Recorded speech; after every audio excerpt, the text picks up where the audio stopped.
The US and Canada famously have a problem with the missing middle. Our cities have a lot of detached homes, and in some cases a lot of high-rise towers, but not a lot of housing in between.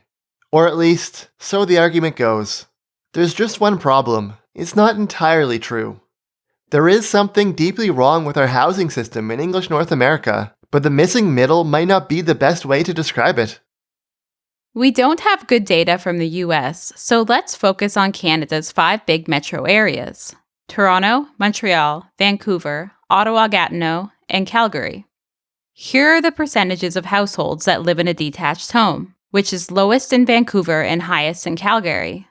And here are the percentages of households that live in an apartment or condo with 5 floors or more, which is highest in Toronto and lowest in Calgary.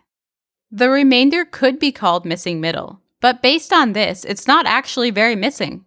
Montreal, as we already know, doesn't really count. 60% of Montreal households live in missing middle housing. The middle isn't missing here, it's the backbone of the housing supply. What's more surprising, and what might make us reconsider the concept, is that Vancouver isn't far behind. More than half of Vancouver households live in missing middle housing. Even Toronto and Calgary aren't doing so badly, with the missing middle housing about a third of all families. What's going on here is that missing middle, defined like this, is a very big category. It's everything in between a detached house and a 5 or more story apartment. It includes semi-detached houses like here in Calgary, or here in Toronto, which are 2 houses attached side by side. It includes row houses or townhouses, like here in Ottawa, or here in Montreal suburbs, which are 3 or more houses attached side by side. It includes duplexes, or 2 homes one above the other. This normally means 2 distinct and equal units like this building in Montreal, although technically detached homes are classified as a duplex if they have a basement apartment. This feels kind of funny, but probably makes sense when you think about it. A basement apartment does meaningfully provide more housing options and units, compared to a basement that's just used by the family as storage or a rec room or whatever. And the final category of missing middle housing in the Canadian census is every other low-rise multi-unit apartment building under 5 stories, like this building near Vancouver, or any of these buildings in Montreal. These are all counted as missing middle because they're denser than a detached home without going above 4 stories, but they're pretty different, and they explain why the missing middle feels very different in each city. On top of having the most missing middle housing overall, Montreal also tends toward the densest types, namely low-rise apartment buildings. On the other extreme, Toronto has the least missing middle housing overall, and the missing middle housing it does have tends to be the less dense types, semi-detached and townhouses. Vancouver is a funny case because it actually has quite a few low-rise apartments. Not on the same level as Montreal, but more than the other metro areas here. But also a big portion of its missing middle housing is duplexes, which in the Vancouver context specifically seems to include a lot of detached homes with basement apartments instead of regular duplexes. You might not even want to count these as missing middle, but like we said, they do provide more housing than detached homes that don't have a basement apartment, and we can't distinguish them from regular duplexes in the data anyway. Ottawa has the most townhouses of these 5 metro areas, while Calgary doesn't really stand out as having the most or least of anything. There are also big differences in how housing works and feels that aren't captured in these broad categories. A semi-detached in Old Toronto is much more compact and urban, compared to the same housing type in a newer neighborhood, where the front yard and driveway have a bigger footprint than the house. These townhouses in central Ottawa are much denser than these ones further into the suburbs, with a big parking lot.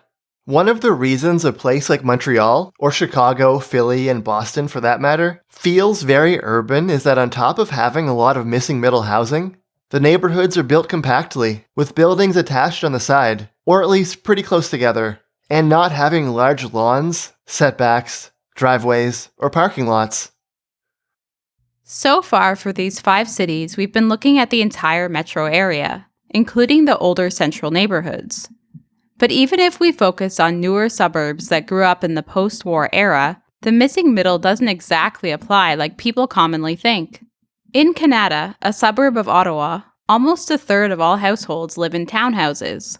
Mississauga, a suburb of Toronto, is pretty evenly split between detached homes, missing middle, and taller buildings, with the missing middle mostly being semi-detached and townhouses. And in Richmond, a suburb of Vancouver, more than half of all households live in missing middle housing, mainly row houses and low-rise apartments, and they're even built relatively densely.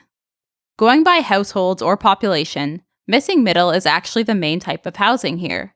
You wouldn't expect that from the fact that most residential land is taken up by detached homes, but that's how density works. Density turns smaller amounts of land into more housing. Most Canadian suburbs aren't on the level of Richmond, but they do tend to have more housing just above detached homes than you'd think from the missing middle critique.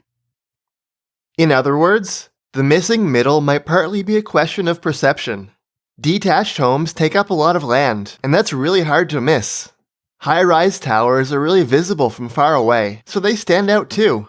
But the missing middle or ground-oriented density is a hidden workhorse, housing more households and people than it seems.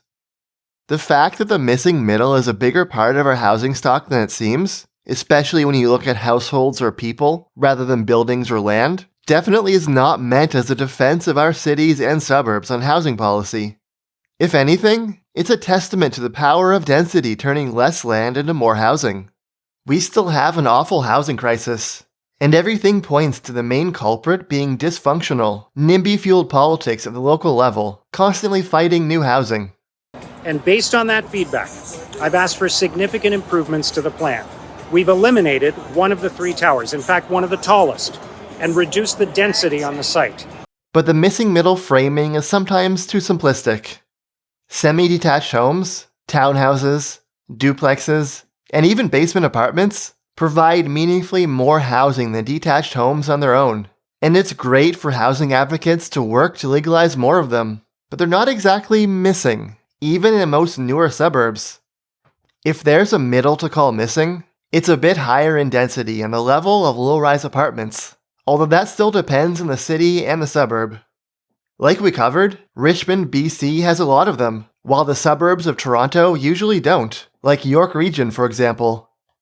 And just as important as legalizing more categories of housing is allowing them to be built in a more compact urban way, without being saddled by so much mandated parking and lawn space that the density is severely diluted, or the projects aren't economically viable to build at all.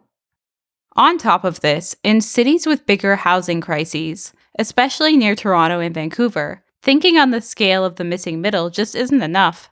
Legalizing small-scale density on more land is always a step forward, but these places also need to think bigger and legalize a lot more mid-rises and high-rises too. In the end, there's no special type of housing that unlocks affordability forever. Housing is affordable and accessible when it's abundant.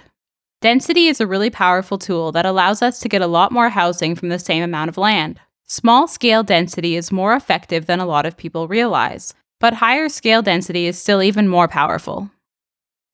Thanks for watching through to the end of the video. Don't forget to like and subscribe, and a special thanks to our supporters on Patreon.